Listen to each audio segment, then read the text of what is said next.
இல்ல திரு கலாநிதி வீராசாமி உங்ககிட்ட இருந்தே தொடங்குறேன். நாடாளுமன்ற கூட்டத்தொடர் 2வது நாளா இன்னைக்கு முடங்கி இருக்கு. ஒரு பக்கம் ராகுல் காந்தி மன்னிப்பு கேட்க வேண்டும் என்று பாரதிய ஜனதா கட்சி முடக்குகிறது. மற்றொரு பக்கம் எதிர்கட்சிகள் திமுக ஆன்லைன் சூதாட்ட தடை குறித்த அந்த விவகாரத்தை கையில் எடுத்திருக்கிறீங்க, மற்றவர்கள் அதானி விவகாரத்தை கையில் எடுத்திருக்கிறாங்க. இப்போ உண்மையிலே நாடாளுமன்றத்தை முடக்குவது யார், எதிர்கட்சிகளா இல்ல ஆளும் பாரதிய ஜனதாவா?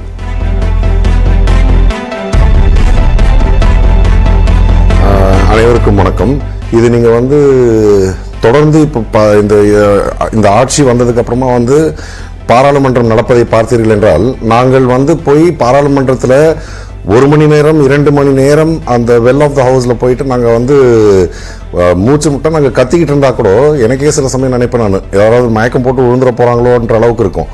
அந்த மாதிரி இருக்கும்பொழுது கூட அவர்கள் மசோதாக்களை தொடர்ந்து அவர்கள் ஒருதலை பட்சமாக அதை பேசி முடிவு செய்து அந்த மசோதாக்களுக்கு ஒரு இதுவும் கொண்டு வந்துருவாங்க, அதை பாஸும் பண்ணிடுவாங்க. ஆனால் இப்பொழுது இந்த கடந்த 2 நாட்களாக பார்த்தீங்கன்னா ஒரு 5 நிமிஷம் கூட இருக்காது, அதில் எங்களை விட ஆளுங்கட்சியில் இருப்பவர்கள் தான் நிறைய குழப்பங்களை ஏற்படுத்தி கொண்டிருக்கிறார்கள். அவர்கள் ராகுல் காந்தி மன்னிப்பு கேட்க வேண்டும் என்று சொல்கிறார்கள். அதாவது இதை சொல்லி ஒரு 5 நிமிடத்திற்குள் இந்த எங்களோட லோக்சபா அதை உடனே அதை அட்ஜர்ன்ட் அப்படின்னுறாங்க 2 மணி. அதுக்கப்புறமா அந்த நாள் முழுக்க இதை தொடர்ந்து செய்து கொண்டிருப்பது ஆளுங்கட்சியில் இருப்பவர்கள் தான்.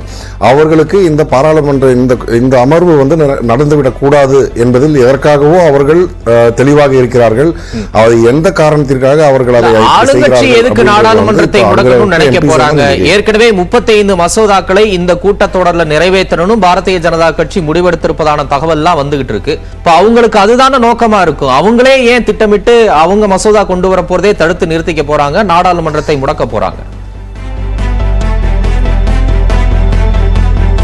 இல்லை, நீங்கள் இப்போ தொடர்ந்து இந்த 4 ஆண்டு காலமாக சுமார் 4 ஆண்டு காலமாக நீங்கள் நடக்கிறதெல்லாம் பார்த்தீங்கன்னா, அவர்கள் ஒரு மசோதாவை விவாதித்து அதற்கு ஒரு தீர்வு காண்பது, அதுக்கு முடிவெடுக்கிறது அப்படின்றது அவங்களுடைய எண்ணமே கிடையாது.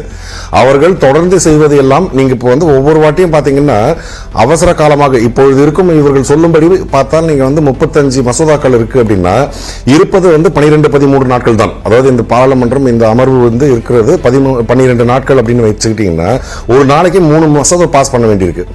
ஒரு மசோதாவை நீங்கள் தீர ஆராய்ந்து அதை பற்றி விவாதித்து அதற்கு ஒரு முடிவுக்கு வர வேண்டும். அதற்கு ஏதாவது சந்தேகங்கள் இருந்தால் அதை அவர்கள் தெளிவுபடுத்த வேண்டும்.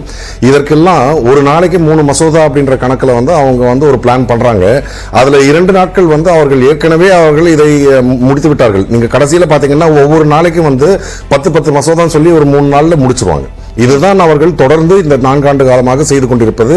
இது உச்ச நீதிமன்றமே நீங்க பாத்தீங்கன்னா நீங்கள் இயற்றும் சட்டங்கள் ஒரு விவாதம் இல்லாமல் தெளிவில்லாமல் நீங்கள் அதை கொண்டு ஒவ்வொரு வாட்டியும் மீண்டும் மீண்டும் மாற்றி செய்வதால் இந்த நீதித்துறையில் இருக்கும் எங்களுக்கு அதை புரிந்து நாங்கள் சட்டத்தை நீங்கள் இயற்றிய சட்டத்தை நாங்கள் அதை இப்போ கோர்ட்ல இம்ப்ளிமெண்ட் பண்ணணும். அதில் பல கன்ஃபியூஷன்ஸ் வருது அப்படின்னு பலமுறை சொல்லியிருக்காங்க.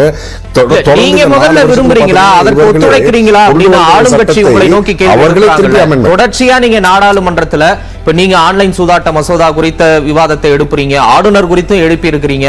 இப்ப அதானி விவகாரம் குறித்து காங்கிரஸ் உள்ளிட்ட கட்சிகள் எல்லா கட்சியும் ஒரு நோக்கத்துல தொடர்ந்து நாடாளுமன்றத்துல கேள்விகளையோ விவாதங்களையோ எழுப்பிக்கிட்டு இருந்தா, அப்ப நீங்க சொல்றபடி மசோதா மீதான விவாதத்துக்கு நீங்க ஒரு தடை போடுறீங்க, நீங்க ஒரு நோக்கத்தோட செயல்படுறீங்க அப்படின்னு ஏன் சொல்லக்கூடாது? அதாவது ஒரு பாராளுமன்றம் அப்படின்றது நடைபெற வேண்டும் என்றால் அதற்கு முக்கிய பொறுப்பு ஆளும் கட்சிக்கு இருக்கு. இப்ப எதிர்கட்சிகள் அவர்களுக்கு இப்போ ஒவ்வொரு கட்சியும் அந்த பிசினஸ் அட்வைசரி கமிட்டி அப்படின்னு சொல்லி ஒரு மீட்டிங் வைப்பாங்க.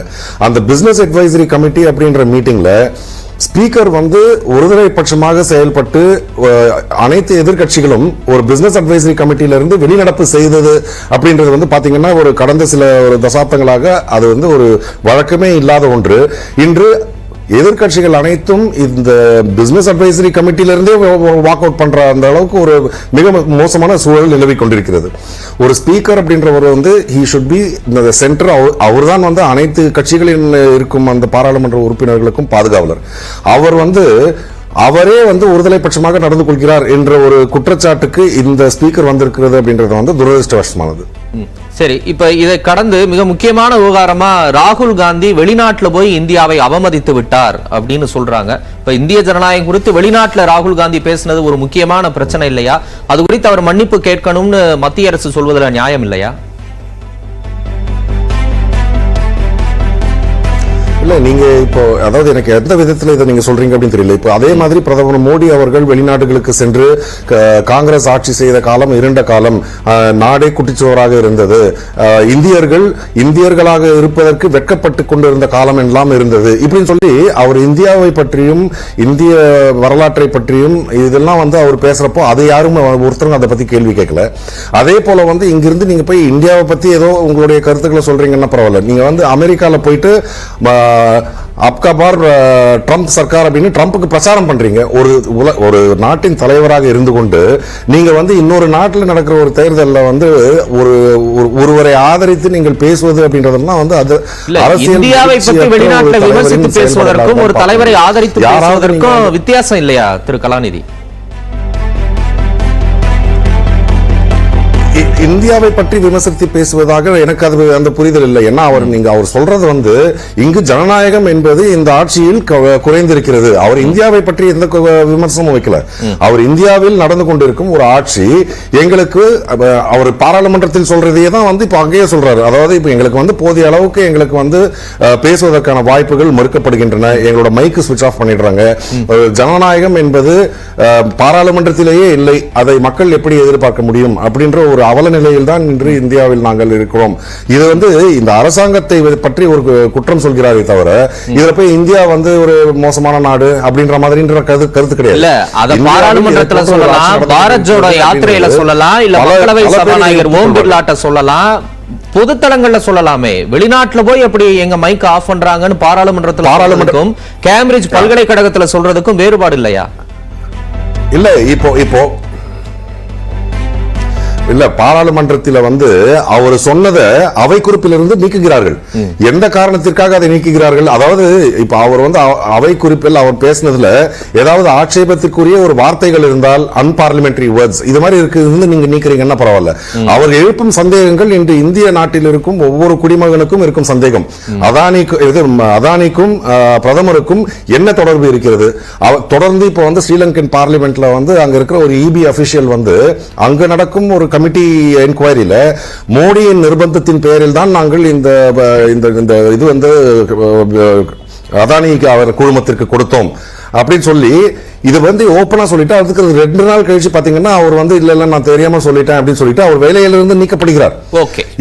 உங்களுடைய லாங் ஆர்ம் எந்த அளவுக்கு ரீச் ஆகுது அப்படின்னா இன்று பொருளாதாரத்தில் தத்தளித்துக் கொண்டிருக்கும் ஒரு நாட்டில் கூட போய் சென்று இது மாதிரி எங்களுடைய நேரடி குற்றச்சாட்டு என்னன்னா நீங்கள் ஊழல் இல்லை லஞ்சம் இல்லை அப்படின்னு சொல்றதுலாம் நீங்க ஊழல் இல்லை லஞ்சம் இல்லைன்னா அது மோடி டைரக்டா ஏதாவது பண்றாருன்றதான் அது குற்றம்ன்றது கிடையாது. இப்போ அதானி போன்ற ஒரு குரோனி கேபிட்டலிசம் இவர்களை வைத்துக் கொண்டு ஏன் என்று பார்த்தீர்கள் என்றால் நம்ம இந்திய சட்டத்துல எலெக்ஷன் பாண்ட்ஸ் ஒன்னு இருக்கு. இப்ப அதானி எவ்வளவு காசு பாஜகவுக்கு கொடுத்திருக்காரு, எலெக்ஷன் பாண்ட்ஸ்ல எவ்வளவு அவருக்கு கொடுத்திருக்காரு அப்படின்ற ஒரு வெள்ளை அறிக்கை பாஜக கொடுக்க வேண்டும்.